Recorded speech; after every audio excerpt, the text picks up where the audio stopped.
Fates of pyruvic acid और pyruvate देखते हैं। तो ग्लाइकोलाइसिस में हम देखे थे क्या कि जो भी ग्लूकोज था उसका ब्रेकडाउन होता था, पार्शियल ब्रेकडाउन होता था, ठीक है, और वो 2 मॉलिक्यूल्स ऑफ पायरुविक एसिड में कन्वर्ट हो जाता था। कहां पर होता था ये? This process occurs in cytoplasm of cell, ठीक है। अब हम देखेंगे कि जो पायरुविक एसिड बना है उसका फेट्स क्या होगा, क्या आगे करेगा, ठीक है। तो यहां पर दे दे रहे heading fates of pyruvic acid, fates of pyruvate और पायरुविक एसिड, ठीक है। तो इसका फेट क्या होगा, भविष्य कह सकते हैं क्या होगा, क्या डिसाइड करेगा आगे चेंज होने के लिए। तो यहां देखिए, तो ये जो पायरुविक एसिड था इसको क्या कह सकते हैं? पायरुवेट। क्या कहेंगे? पायरुवेट। तो PY, ये देखिए पायरुवेट और पायरुविक एसिड, ठीक है। तो ये पिरुवेट और पायरुविक एसिड जो देखे थे ये क्या था? ये की प्रोडक्ट था ग्लाइकोलाइसिस का, ठीक है। ये क्या था? इट वाज अ की प्रोडक्ट ऑफ ग्लाइकोलाइसिस। तो ग्लाइकोलाइसिस का की प्रोडक्ट बताइए क्या हो गया? तो the name the key product of glycolysis, your answer will be that is pyruvate. तो ये की प्रोडक्ट है, लेकिन बताए थे कि ग्लाइकोलाइसिस में की एंजाइम कौन सा था, ठीक है। तो की एंजाइम वाज बताए थे फॉस्फोफ्रक्टोकाइनेज, ठीक है। PFK जो है की एंजाइम्स था। अब ये आप देखिए ये जो पायरुवेट है, ठीक है, इसका 3 फेट्स क्या है? तो ये होता क्या एक्चुअली में, इसके 3 मेजर फेट्स है, ठीक है। 3 फेट्स इसके मेजर फेट्स है। क्या क्या देखते हैं? 3 फेट्स, ठीक है। कौन कौन से 3 फेट्स है, ठीक है। तो ये 3 फेट्स जो देखेंगे किस बेसिस पर 3, भविष्य क्या है? ऑन द बेसिस ऑफ कह सकते हैं सेलुलर नीड, ठीक है। तो बेसिस क्या है इसका? On the basis of cellular need, cellular need कि सेल के नीड के बेसिस पर जो है ना इसका फेट है। वेदर कहने का मतलब, सेलुलर नीड कहने का मतलब क्या हुआ कि वेदर कह सकते हैं कि वेदर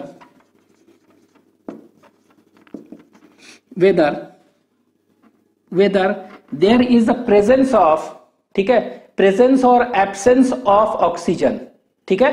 तो whether there is a presence or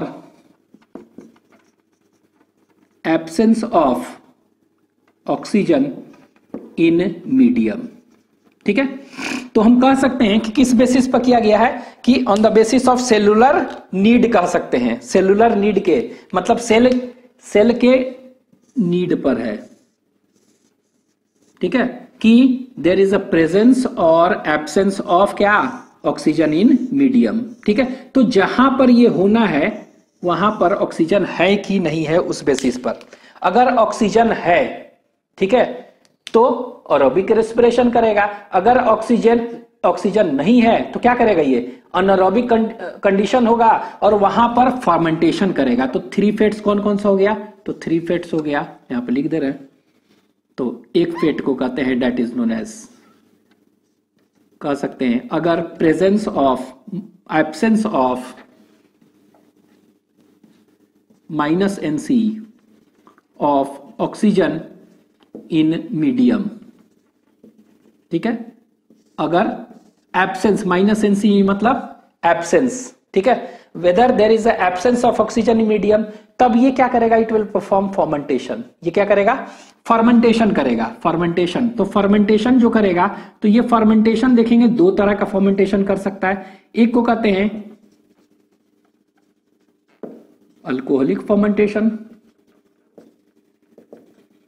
दूसरा जो है इसको कहेंगे that is known as lactate और lactic acid fermentation, lactic acid fermentation, ठीक है। तो ये एक्चुअली में क्या करेगा? ये fermentation, it will perform alcoholic fermentation और लैक्टिक एसिड फर्मेंटेशन। तो फर्मेंटेशन करेगा। फर्मेंटेशन क्या है? अनएरोबिक कंडीशन में होता है, तो लैक्टिक एसिड फर्मेंटेशन, ठीक है। तो ये 2 कर सकता है। क्या है अभी फर्मेंटेशन हम देखेंगे।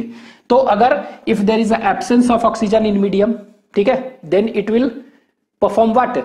Alcoholic as well as lactic acid fermentation. लेकिन अगर ऑक्सीजन का प्रेजेंस है तो ये क्या होगा, दिस प्यूरिक एसिड, ठीक है, if there is a presence of क्या plus n c of oxygen in medium, अगर मीडियम में है तो ये क्या करेगा, presence of oxygen in medium, तो ये एरोबिक रेस्पिरेशन करेगा, एरोबिक रेस्पिरेशन, ठीक है, तो ये एरोबिक रेस्पिरेशन करेगा। इट विल फॉर्म व्हाट, तो हम देखेंगे एरोबिक रेस्पिरेशन में क्या होगा, this pyruvate will be converted into acetyl coenzyme a, ठीक है, और एसिटाइल कोएंजाइम ए फिर क्या होगा, वो एक क्रब साइकिल करेगा, साइट्रिक एसिड साइकिल, ठीक है। तो ये सब देखेंगे एरोबिक रेस्पिरेशन का बाद में। तो यहां हम बता दिए हैं कि जो पिरुवेट जो भी ग्लाइकोलाइसिस में बना था उनके 3 फेट्स हैं, किस बेसिस पर, सेलुलर नीड के बेसिस पर। सेल मतलब क्या हुआ कि इसमें ऑक्सीजन है कि नहीं सेल में, अगर ऑक्सीजन नहीं है तब ये अल्कोहलिक फर्मेंटेशन और लैक्टिक फर्मेंटेशन करेगा, अगर है तो ये क्या करेगा, एरोबिक रेस्पिरेशन करेगा, ठीक है। ये अब ये फर्मेंटेशन जो होता है अल्कोहलिक फर्मेंटेशन और कौन सा, लैक्टिक फर्मेंटेशन, ठीक है। तो ये दोनों एक्चुअली में ये क्या है, इनको हम कह सकते हैं एक्चुअली में दे आर फर्मेंटेशन, क्या है ये फर्मेंटेशन है ना दोनों, तो ये फर्मेंटेशन करेंगे। तो ये फर्मेंटेशन, व्हाट इज फर्मेंटेशन, कैसे डिफाइन करेंगे फर्मेंटेशन को, तो फर्मेंटेशन को कह सकते हैं कि ये हमेशा क्या होगा, it occurs in anaerobic condition, ये अनएरोबिक कंडीशन में होता है, ठीक है। There is absence of oxygen, it occurs in anaerobic condition in many prokaryotes, ठीक है, एंड यूकैरियोट्स में भी होंगे, ठीक है। लेकिन क्या हुआ, यूकैरियोट्स कह सकते हैं कैसे, सिंगल सेल्ड, ठीक है। तो simply we can say fermentation जो है लिख दे रहे हैं, ये फर्मेंटेशन के बारे में हम लिख देंगे, क्या होगा लिख लीजिए, it takes place in anaerobic conditions, it takes place in, लिख दे रहा है, इट टेक्स प्लेस इन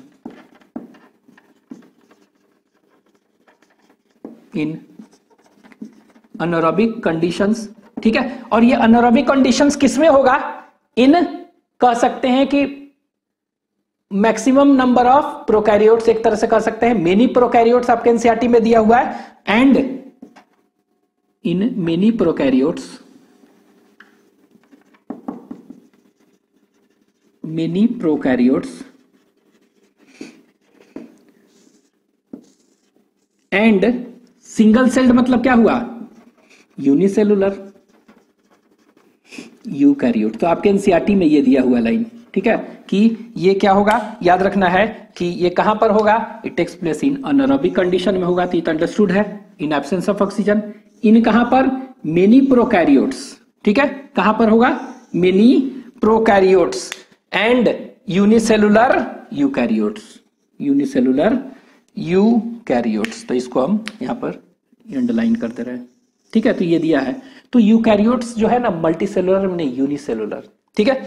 तो अभी हम देखेंगे कि एक्चुअली में ये जो होता है अल्कोहलिक फर्मेंटेशन, ठीक है, ये अल्कोहलिक फर्मेंटेशन वगैरह ये जो होता है यीस्ट में, कहां देखेंगे, YEAST, यीस्ट, ठीक है, यीस्ट। अब यीस्ट क्या है, ये सिंगल सेल्ड क्या है, यूकैरियोट है, ठीक है, मतलब इट इज यूनिसेलुलर यूकैरियोट्स। तो इसीलिए आपके एनसीईआरटी में दिया है यूनिसेलुलर यूकैरियोट्स, मतलब क्या हो गया, ये कह सकते हैं यीस्ट, ठीक है। इसके बाद यहां लैक्टिक एसिड फर्मेंटेशन कहां पर होगा, ठीक है। तो लैक्टिक एसिड कहां पर बनते हैं, तो ये देखेंगे, ये कुछ बैक्टीरिया में होते हैं, ठीक है, it takes place in some bacteria, and हमारे मसल्स में भी होते हैं, मसल्स में भी जब एक्सरसाइज करते हैं, बहुत ज्यादा करते हैं, तो मसल्स में क्या लैक्टिक एसिड बनने लगता है, तो ड्यूरिंग एक्सरसाइज, तो ये it is also present in कहां पर, मसल्स। तो ये दोनों जगह होंगे, ठीक है। तो ये दोनों जगह लैक्टिक एसिड फर्मेंटेशन होगा। तो यहां पे देखिए ये लिखा है ना मेनी प्रोकैरियोट्स, तो बहुत सारे किसमें होगा, प्रोकैरियोट्स कहने का मतलब क्या हुआ, ये it takes place in bacteria, बहुत सारे बैक्टीरिया में होगा, बहुत सारे, एंड यूनिसेलुलर यूकैरियोट्स, ठीक है। अब ये दे देगा मेनी के जगह क्या दे देगा, ऑल प्रोकैरियोट्स, तो नहीं, ठीक है, ये याद रखेंगे। नेक्स्ट देखते हैं, अब ये दोनों फर्मेंटेशन के बारे में देखेंगे। तो पहला तो डिफरेंस हो गया कि it takes place in anaerobic condition. एक चीज और याद रखेंगे, इसमें क्या होता है एटीपी बनेगा बहुत ही कम बनेगा, लेस एटीपी इज जनरेटेड। ठीक है, प्रोडक्शन ऑफ क्या हुआ, very less ATP is formed, less ATP is produced, बहुत ही कम एटीपी प्रोड्यूस्ड होता है। और ये कितना होता है एटीपी प्रोड्यूस्ड, ये अभी हम पढ़ेंगे, एक्चुअली में 2 एटीपी ही मात्र बनता है। ठीक है, अगर एक ग्लूकोज जो है ना, एक ग्लूकोज को अगर तोड़ेंगे, ठीक है, तो क्या होगा, वो ग्लाइकोलाइसिस करके क्या बनेगा, पायरुविक एसिड बनेगा, और वो पायरुविक एसिड क्या होगा, अल्कोहलिक फर्मेंटेशन करेगा तो 2 एटीपी मात्र बनेगा। ठीक है, उसी तरह ग्लाइकोलाइसिस करेंगे ग्लूकोज को और फिर वो बनेगा पायरुविक एसिड, और वो पायरुविक एसिड क्या होगा, वो लैक्टिक एसिड फर्मेंटेशन करेगा तो क्या बनेगा, तो भी 2 ही एटीपी बनेगा। ठीक है, तो जनरल कितना बनते थे पढ़ेंगे हम कि जनरल अगर यूकैरियोटिक सेल में अगर ग्लूकोज का ऑक्सीडेशन हो रहा है तो 36 एटीपी जनरेट होते हैं, लेकिन यहां पर क्या बन रहा है, मात्र 2%।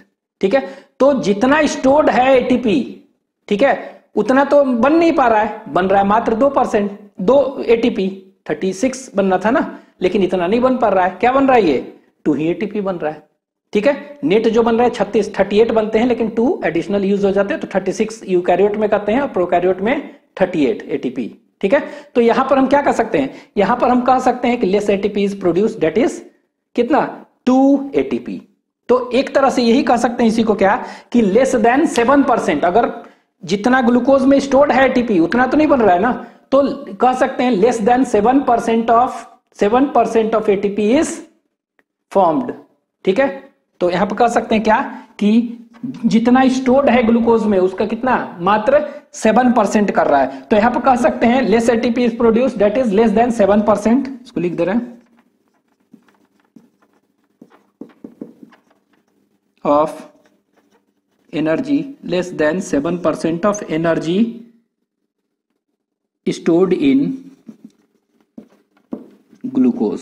तो बनना चाहिए था कितना, बनना चाहिए था बहुत ज्यादा, लेकिन बन रहा है मात्र 2%। तो उसका अगर परसेंटेज देखेंगे तो कितना परसेंट याद रखेंगे, तो it generates what, it generates less than 7% of energy stored in glucose, से 7 से भी कम होता है ये 2 एटीपी। ठीक है, अब हम देखते हैं फर्मेंटेशन के बारे में, ये अल्कोहलिक फर्मेंटेशन और फिर लैक्टिक एसिड फर्मेंटेशन देखते हैं।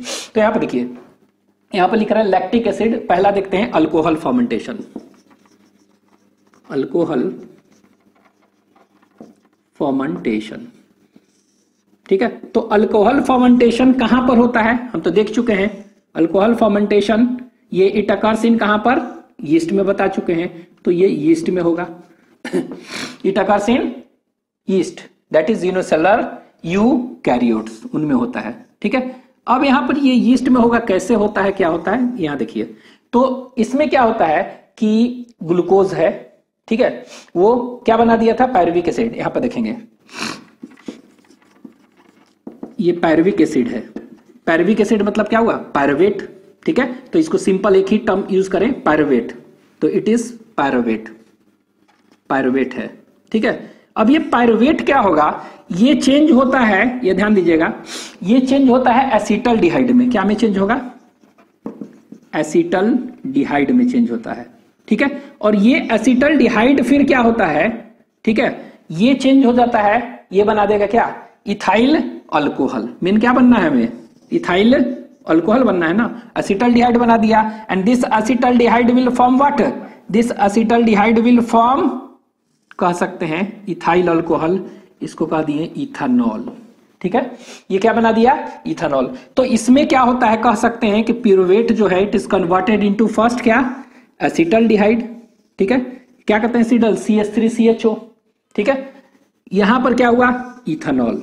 ठीक है, तो यहां पर देखिए एसिटल्डिहाइड मतलब क्या हुआ, CH3CHO, कितना कार्बन हो गया, 2 कार्बन ना, और इसमें कितना कार्बन था, 3 कार्बन था। इसका मतलब है कि एक कार्बन यहां पर कहीं लॉस हो रहा है, तो लॉस हो रहा है, कैसे हो रहा है लॉस, तो ये CO2 रिलीज करता है इस स्टेप में।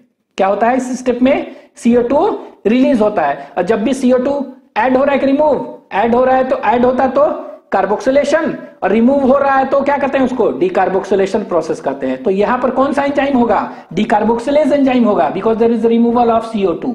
ठीक है। अब ये कौन सा है, प्यूरवेट से है ना, तो इस एंजाइम का नाम हम क्या कह देंगे, इसको कह देंगे प्यूरवेट डीकार्बोक्सिलेज, PYRUVAT, प्यूरवेट डीकार्बोक्सिलेज एंजाइम है। ठीक है, तो ये प्यूरवेट डीकार्बोक्सिलेज एंजाइम क्या करता है, प्यूरवेट का डीकार्बोक्सिलेशन करता है, removal of CO2, and it forms what, acetaldehyde. ठीक है, ये बना दिया। अब ये एसिटल्डिहाइड क्या होगा, इथेनॉल बना देता है। कैसे, तो यहां पर क्या होता है देखेंगे कि NADH+H+ बताए थे ग्लाइकोलाइसिस स्टेप में, हम बताए थे। ठीक है, तो ग्लाइकोलाइसिस स्टेप्स में क्या होता है, ग्लाइकोलाइसिस स्टेप में हम देखेंगे कि वहां देखे थे कि NADH2 बनता था।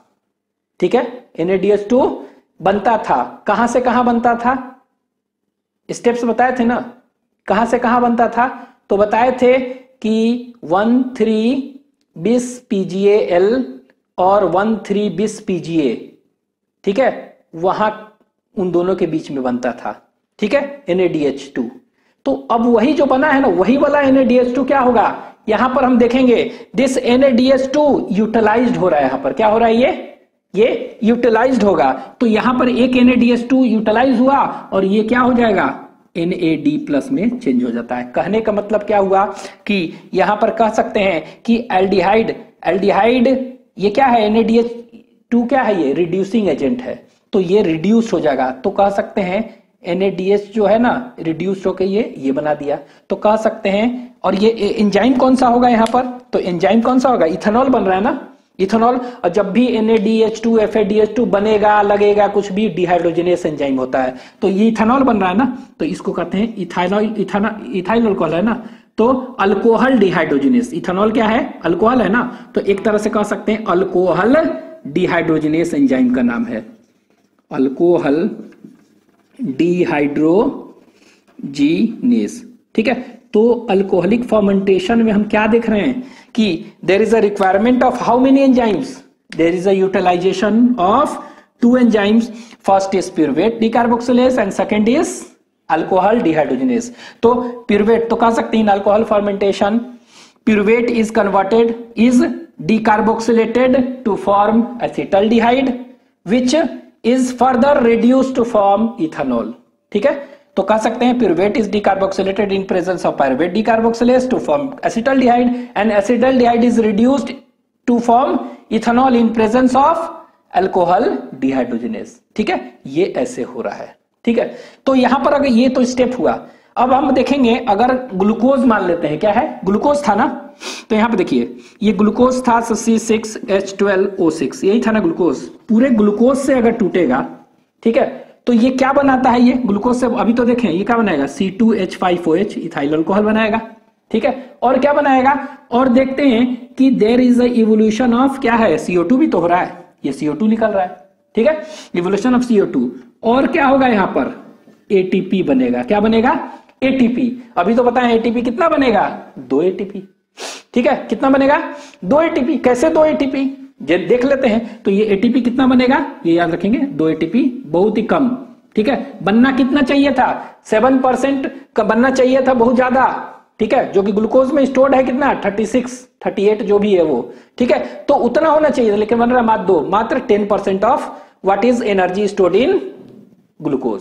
ठीक है, तो फॉर्मेंटेशन में लेस देन 7% एनर्जी जो स्टोर्ड है ग्लूकोज में उतना बनता है। पूछेगा तो कितना, ये याद रखिएगा, लेस देन 7%। ये हो गया। अब इसको बैलेंस करिए, ये 2 हो गया, ये 2 बैलेंस हो गया। ठीक है, तो ये जो है ना यीस्ट है ना, इन प्रेजेंस ऑफ क्या, यीस्ट में जाइमेज एंजाइम होता है इसी के प्रेजेंट में। ठीक है, तो ये वाला देखिए यहां पर ऐसे हो गया। अब यहां पर देखिए ये 2% 2 ATP कैसे हुआ, कैलकुलेट कर सकते हैं। 2 कैसे हुआ, 2 कोई कहेगा कि 2 कैसे हो गया। ठीक है, तो यहां पर देखिए कैलकुलेट आप कर सकते हैं 2 कैसे। यहां पर ग्लाइकोलाइसिस, अगर ये ग्लूकोज है तो ग्लूकोज से ग्लाइकोलाइसिस होगा तो 2 मॉलिक्यूल्स ऑफ पायरुविक एसिड बनेगा ना, तो 2 मॉलिक्यूल। तो यहां देखिए एक ग्लाइकोलाइसिस देखते थे तो उसमें कितना बनता था, 2 NADH2 बनता था। ठीक है, इसके बाद 4 ATP बनता था और 2 कंज्यूम होता था। तो कह सकते हैं गेन कितना होता था, ठीक है। गेन जो होता है ना, डायरेक्ट गेन बताए थे उसको, डायरेक्ट गेन ऑफ एटीपी कितना होता था, 2 ही एटीपी बनता था ना, कितना बनता था, 2 एटीपी। तो वहां देखिए जब ये यीस्ट फर्मेंटेशन कर रहा है तो C6H12O6 जो है 2 मॉलिक्यूल ऑफ पायरुविक एसिड बनाया, तो ये तो सभी जगह कॉमन है ना, यूनिवर्सल फेनोमेना था, तो इतना तो बनेगा ही बनेगा ना, ठीक है।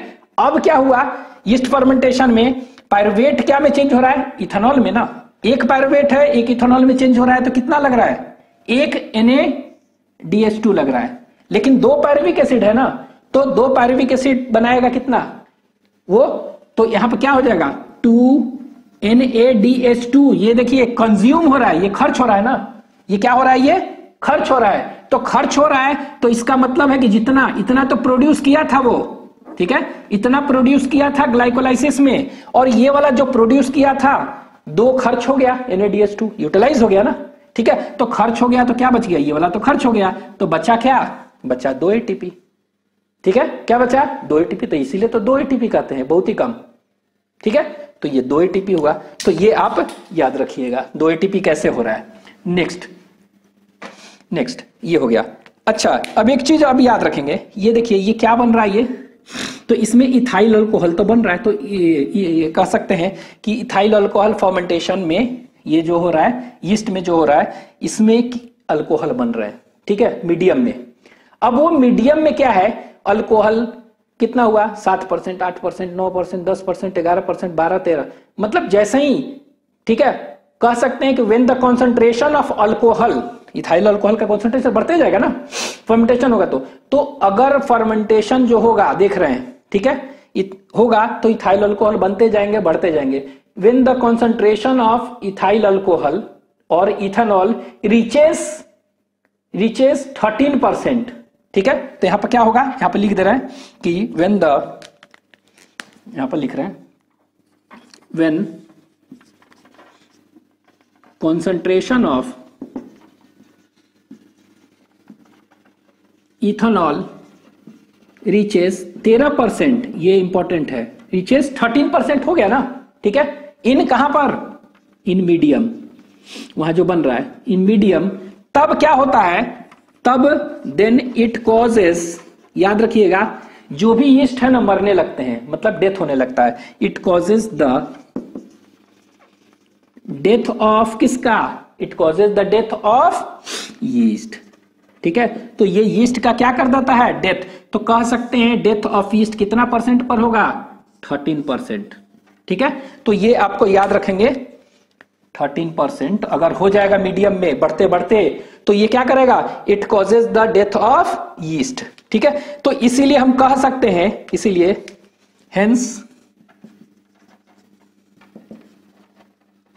मैक्सिमम कॉन्सेंट्रेशन ऑफ अल्कोहल, ठीक है, maximum concentration of alcohol in beverage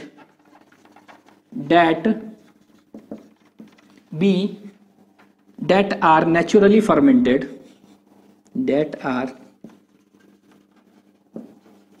naturally fermented is always less than 13%, कितना होगा, लेस देन 13%। अब देखिए क्या है, वही हम बताएं कि जब ये अल्कोहल फर्मेंटेशन होगा तो इथाइल अल्कोहल बढ़ते जाएगा 13% अगर हो गया तब क्या होगा, 13% तक तो यीस्ट जिंदा रहते हैं, लेकिन अब धीरे धीरे क्या होगा, बढ़ते जाएगा, तो मरने लगेंगे, तो आगे फर्मेंटेशन होगा,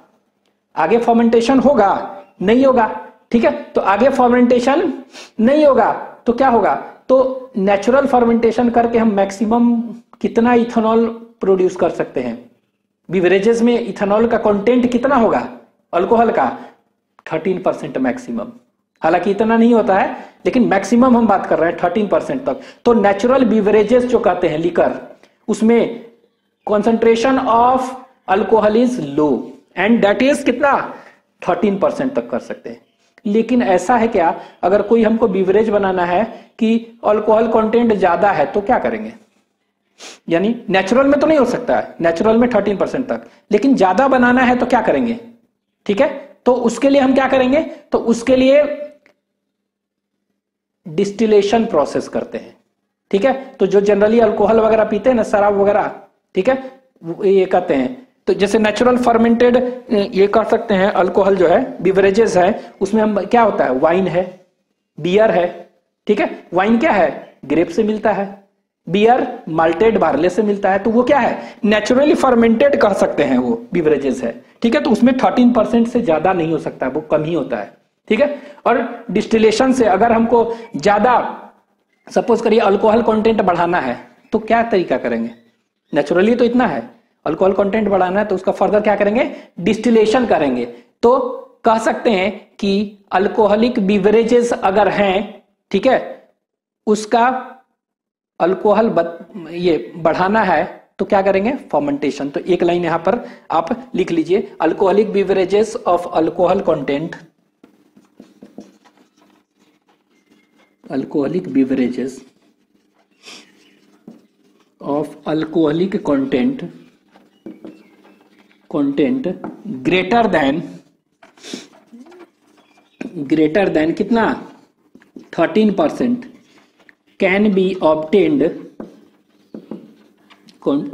obtained by how, by distillation process, उसका डिस्टिलेशन करके, बाई डिस्टिलेशन प्रोसेस। तो ये याद रखेंगे। तो आपके एनसीईआरटी में क्वेश्चन छोड़ दिया है कि अगर 13% से ज्यादा करना है तो क्या करेंगे, which process, your answer is distillation. ठीक है, और ये भी दे दिया है क्वेश्चन कि नेचुरली फर्मेंटेड बिवरेज है, ठीक है, उसमें कॉन्सेंट्रेशन कितना होगा, 13%। ठीक है, तो याद रखेंगे, when concentration of ethanol reaches 13% in medium, then it causes the death of yeast. Maximum concentration of alcohol in beverages that are naturally fermented is always less than 13%। तो ये आपको याद रखना है। तो alcoholic content, beverages of alcoholic content greater than 13% can be obtained by distillation process. ठीक है, तो जिसमें अल्कोहल कंटेंट कम होता है, सॉफ्ट ड्रिंक्स कह सकते हैं, उसको क्या कहेंगे, फर्मेंटेड ड्रिंक्स कहेंगे अल्कोहल। ठीक है, और जिसमें ज्यादा होगा उसको क्या कहेंगे, उसको हार्ड ड्रिंक्स कहते हैं, वो हार्ड लिकर। ठीक है, तो उसमें 47% तक कर सकते हैं हम डिस्टिलेशन से। ठीक है, तो ये हो गया, आपको याद रखना है डिस्टिलेशन प्रोसेस। ठीक है, अब हम देखते हैं, तो ये हो गया इसके बारे में अल्कोहल फर्मेंटेशन। अब थोड़ा सा जो बचा हुआ है कौन सा है, लैक्टिक एसिड फर्मेंटेशन, वो देख लेते हैं।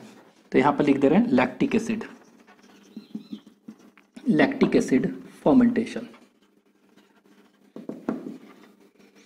Lactic acid fermentation. ठीक है, तो ये लैक्टिक एसिड फर्मेंटेशन देखेंगे तो ये कहां पर होगा, हम बता चुके हैं, जिस तरह ये यीस्ट में होगा, यीस्ट में ये बैक्टीरिया और मसल्स में होंगे। ठीक है, यहां पर लिख देते हैं, अंडरस्टूड है, it occurs in bacteria and muscles, ऊपर लिख दिए, यहां पर होगा। ठीक है, बैक्टीरिया और मसल्स में होगा। लैक्टिक एसिड फर्मेंटेशन में क्या होता है, ठीक है, तो इसमें हम देखेंगे क्या कि जो लैक्टिक एसिड है, लैक्टिक एसिड मतलब क्या कहेंगे, लैक्टेट, इसको क्या कहेंगे, lactic acid is known as lactate. तो लैक्टेट बनेगा, तो इसमें भी देखिए पिरुवेट है ना, तो इसमें क्या होगा कि जो पिरुवेट बने हैं, ठीक है, तो ग्लाइकोलाइसिस के बाद क्या होगा, 2 मॉलिक्यूल्स ऑफ पिरुवेट बनेंगे। अब ये पायरुवेट क्या होगा, यहां पर देखेंगे, पायरुवेट जो है ये कन्वर्ट हो जाता है लैक्टेट में, क्या में चेंज हो जाते हैं, it is converted into lactate. ठीक है, लैक्टेट। और यहां पर क्या होता है, यहां पर भी सेम प्रोसेस, यहां पर भी क्या है, सेम प्रोसेस है। यहां देखिए, यहां तो यहां पर क्या हुआ, जो बना था NaDH2, NaDH और H+, और वो क्या हो गया, वो रिड्यूस्ड क्या हो गया, 2NAD+, सेम प्रोसेस। ठीक है, तो यहां पर जो एंजाइम होगा उसका नाम क्या होगा, जिस तरह इथेनॉल ये था तो अल्कोहल डिहाइड्रोजनेस था, तो यहां पर क्या कहेंगे, लैक्टेट डिहाइड्रोजनेस। तो इसको, इस प्रोसेस को क्या कहेंगे, lactate, this is known as lactate dehydrogenase enzyme कहेंगे। तो इसमें एंजाइम का नाम क्या है, लैक्टेट डिहाइड्रोजिनेस। जहां भी NaDH2 FADH बने लगे उसमें डिहाइड्रोजिनेस नाम डाल देना है। ठीक है, तो कह सकते हैं लैक्टिक एसिड फर्मेंटेशन में क्या होता है, pyruvate is reduced to form lactate. ठीक है, इन प्रेजेंस ऑफ क्या, लैक्टेट डिहाइड्रोजिनेस। ठीक है, यहां पर देखिए इनमें फर्मेंटेशन में अंतर क्या है, ठीक है। तो ये इसमें इस स्टेप में तो यहां पर देखिएगा, यहां पर क्या है C6H12O6 था। अगर ग्लूकोज पूरा है तो ग्लाइकोलाइसिस होगा, पायरुविक एसिड बनेगा, और ये पायरुविक एसिड बनने के बाद ये बना जाता है C3H6O3। ये है पायरुविक एसिड का फॉर्मूला है। This is pyruvic acid C3H6O3 plus क्या बना रहा है 2 ATP। सेम उसी तरह 2 ATP बन रहा है, बहुत ही कम ATP बन रहा है। तो यहां देखिए इन दोनों में थोड़ा सा देखते हैं। यहां पर देखिए 2 ATP बन रहा है, यहां भी 2 ATP। यहां पर इथाइल अल्कोहल यहां बन रहा था, यहां पर लैक्टिक एसिड बन रहा है।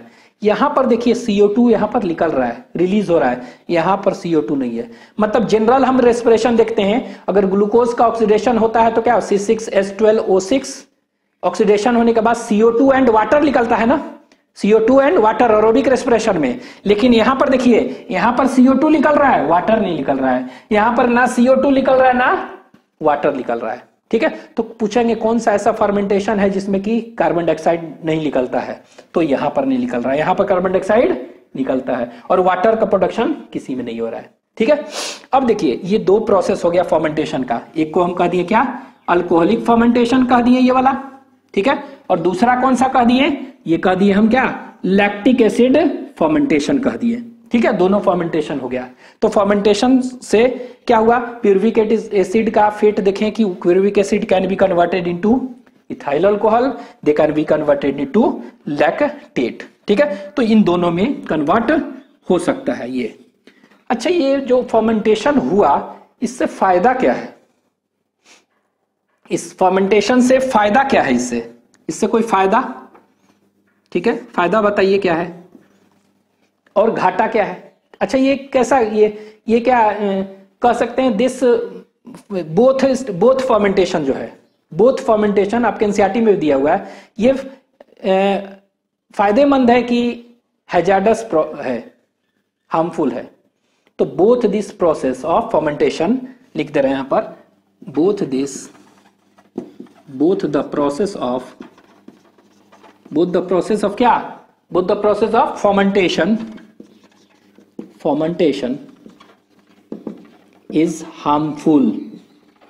दोनों का दोनों क्या है, हार्मफुल है। आपके एनसीईआरटी में हैजार्डस दिया है, इज हार्मफुल और हैजार्डस, ठीक है। तो ये याद रखेंगे ये वाला चीज, ठीक है। Both the process of fermentation, the process of fermentation, both the process of fermentation is harmful और हैजार्डस। क्यों है हार्मफुल और हैजार्डस बता सकते हैं, व्हाई इट इज हार्मफुल और हैजार्डस, ठीक है। क्यों है हार्मफुल और हैजार्डस, तो इट इज हार्मफुल इसलिए, ये बताइए इथेनॉल क्या है, अल्कोहल है ना, ये लैक्टिक एसिड है ना, एसिड, तो ये कार्बोक्सिलिक एसिड है और ये क्या बन रहा है, अल्कोहल, ठीक है।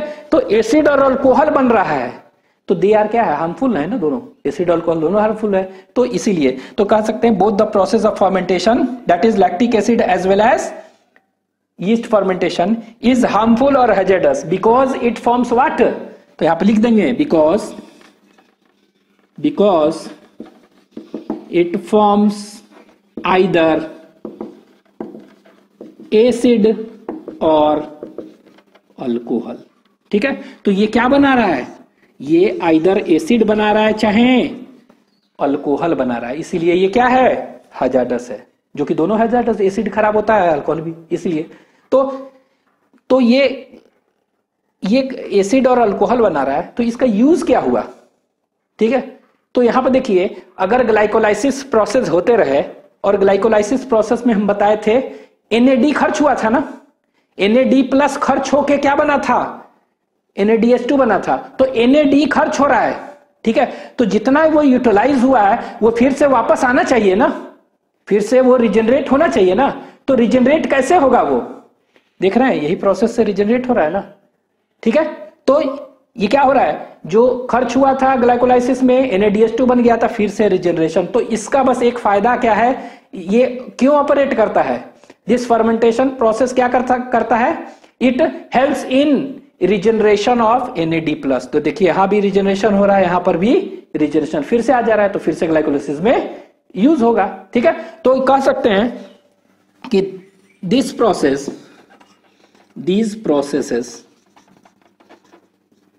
helps in regeneration of what? NAD plus।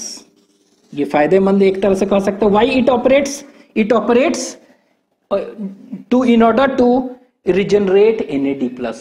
ठीक है, तो this process helps in regeneration of NAD plus. ठीक है, उसका रिजनरेशन कर दे रहा है इस स्टेप में। ठीक है, विच इज यूज्ड इन और कंज्यूम्ड इन ग्लाइकोलाइसिस। ठीक है, तो यहां लिख देना regeneration of NAD which is used in glycolysis process. ठीक है, ये आपको याद रखना होगा। विच इज यूज्ड इन कहां पर? Regeneration of NAD which is used in glycolysis process. और आगे हम कह सकते हैं कहां पर? क्रब साइकिल अभी पढ़ेंगे ना, उसमें भी। ठीक है, which is used in glycolysis process और क्रब साइकिल, वहां पर भी देखेंगे क्या होगा।